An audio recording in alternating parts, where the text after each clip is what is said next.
Good day. For today, we're gonna be tackling about customs administrative proceedings.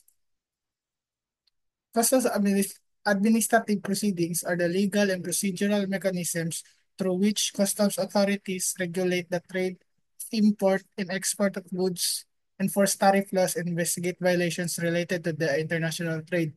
These proceedings typically involve audits, investigations, penalties, appeals, and resolution mechanisms to ensure compliance with trade regulations and facilitate fair and efficient trade international commerce.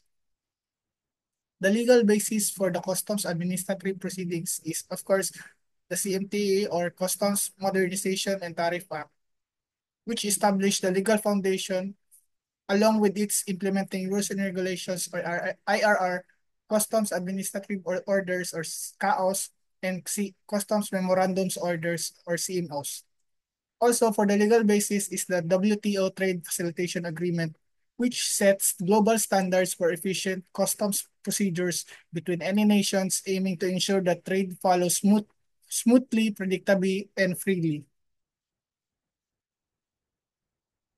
So who are the parties involved? First, importer or exporter, the Bureau of Customs, customs brokers, any legal representatives, and judicial and quasi-judicial bodies. Different stages of proceedings. First is the apprehension. It is the act of customs officers or deputized personnel intercepting and taking control of goods or individuals suspected of engaging in illegal activities related to customs.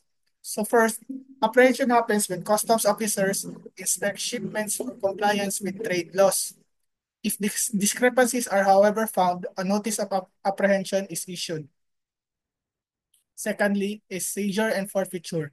Refers to the seizure or transfer of commodities, items, or chattels into customs custody as a result of a warrant of seizure, detention, or WSD issued for customs laws infraction.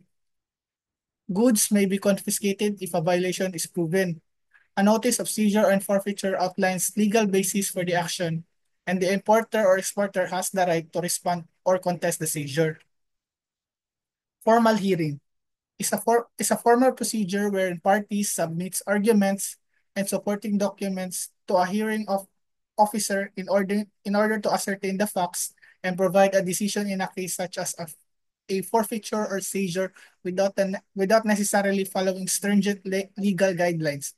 Before reaching a conclusion, the customs authority examines agreements, trade documents, and pertinent legislation.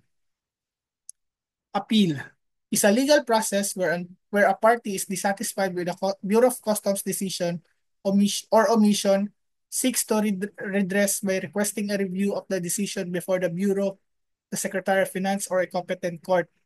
The right to appeal protects individuals and businesses against decision or omissions by customs authorities that may not comply with laws and regulations.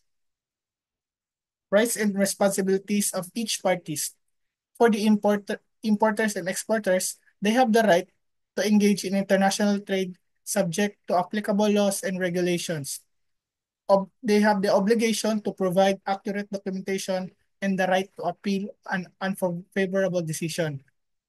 For the customs authorities, they have the right to enforce customs laws, collect duties and taxes, and control the flow of goods. They also have the responsibility to ensure the transparent and fair proceedings and the power to impose penalties or approve appeals.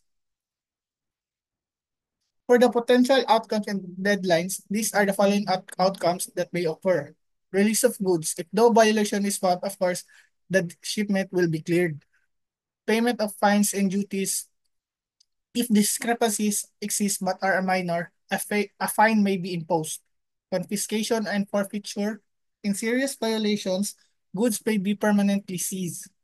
Legal action. In case of fraud or smuggling criminal charges, it may be pursued. For the relevant timelines and deadlines, these are the typical timelines that may occur. Goods declaration, it must be lodged within 15 days from the date of discharge of the last package from the vessel or aircraft. Notice of assessment, issued by the BOC within a few days of import declaration processing. Filing a protest within 15 days from receiving the notice of assessment. Response to notice of seizure, typically within 15 or 30 days. Filing an appeal, usually within 30 to 60 days from the decision. Judicial review process may take months or years depending on complexity. BOC resolution issued within 30 days from filing of protest. Appeal to Commissioner of Customs within 15 days from BOC's resolution. Decision from Commissioner issued within 60 days.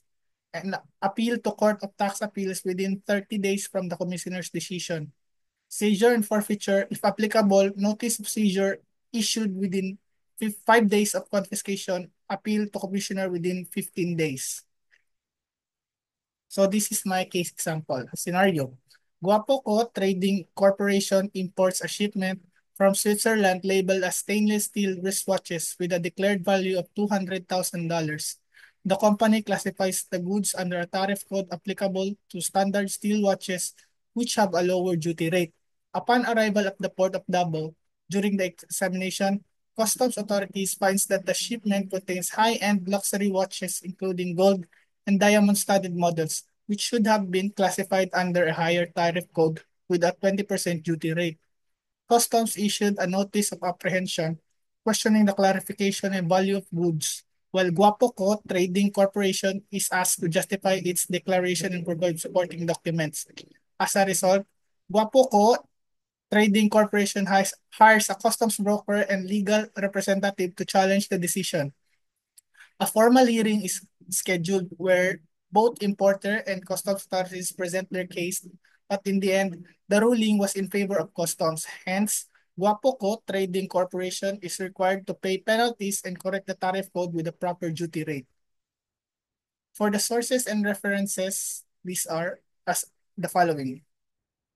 Customs Modernization and Tariff Act or Republic Act number 10863, the WTO Trade Facilitation Agreement, and National Customs Regulation and Guidelines. That's all. Thank you.